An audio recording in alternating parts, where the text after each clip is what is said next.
Yeah, it's almost as if we do it all together, then it's not really a bad thing. But we all know that people believe all kinds of strange and inaccurate and illogical things as groups, as collectives, and it can cause this sort of groupthink that gives a pass on critically analyzing what's actually going on. So people can kind of become just part of the group where they do certain practices that become kind of like rituals. And when you get stuck in that rut, it becomes even harder because when you start to break away from the group or the rituals that the group's doing, it's kind of frowned upon or made fun of, right? Yeah, and I think even my experience is just going out with groups and going out to eat and things like that. I've noticed a lot of times if I do one small thing that's slightly healthier than whatever the restaurant we're at or whatever we're eating, it's noticed by a lot of people, and I get pointed out. Like if I skip bread or something, oh, you're so healthy. Or if I, decide to not eat dessert, even though everybody else is ordering dessert, I get comments, like, oh, wow, you're just the healthiest person in the world. And it's like, it's frowned upon. Almost as if you're some sort of freak, right? Yeah, exactly. Yeah.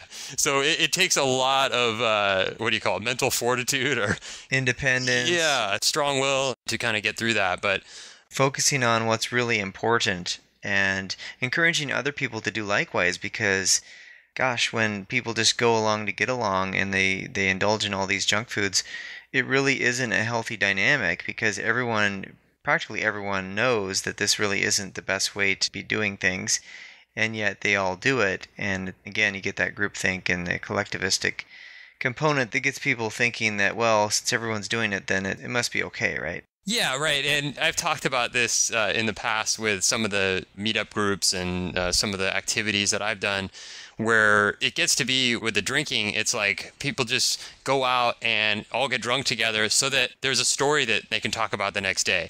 Sure. And it's not building up friendships based on any kind of, commonalities in terms of values or things like that. But instead, it's just let's go all get drunk and then next time we can have stories to share. Yeah, that's a real common one. Yeah, and I think that just gets back to people that are, they're looking for connections with other people, and that's kind of how they deal with it.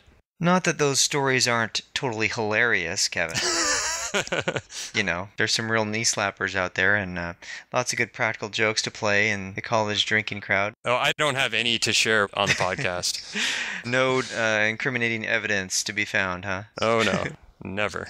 So I was thinking, in the Healthy Mind Fit Body book, we have a whole section at the end that explores the healthy mind component of this, about coming to terms with what you're eating, how you're eating, why you're eating it, and what's your goal in terms of your ideal weight and where you want to be in terms of a physically fit person. And there's an ingenious technique called sentence completion exercises, and I have a 7-day actual program in there to go through to delve into that subconscious part of your mind, the part of your mind that knows all the things you think you don't know and can do all the things you think you can't do. It's this deeper wisdom that we have that yields the subtle feelings about what we're doing when we're doing it, when we're eating a bad food or something. And so I devised some stems here that we could walk through on the show to kind of give people a feel for how they work and how we could address this issue of using food as this sort of reward as well as a punishment, because sometimes people eat food as a way to sort of mask emotions or to cover up emotions or to assuage their bad feelings. They basically eat something to make themselves feel better in an odd sort of way, Yeah. because after they ate the thing, they usually don't feel so good. So the first stem I wrote was, and I'll read the endings too, and we can kind of explore it. After I reward or punish myself with food, I feel exhausted, depressed, angry, guilty, like I didn't have to do that I could have made a better choice. And I think that probably resonates with a lot of people after they've actually indulged in something that wasn't very good for them, right? Yeah, I was thinking unhealthy. I feel unhealthy. Sure. That's another one. Absolutely. Mm-hmm. I feel sick. I feel like I don't want to look at myself in the mirror naked, right? Yeah. After successive encounters with junk food, it makes it very difficult to accept your self-image. And so it encourages more of the self-destructive behavior. Another stem would be right before I indulge in my favorite bad food, I think, I deserve this.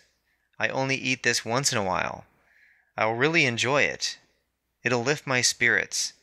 It's my way of taking care of myself. I don't think. I just do.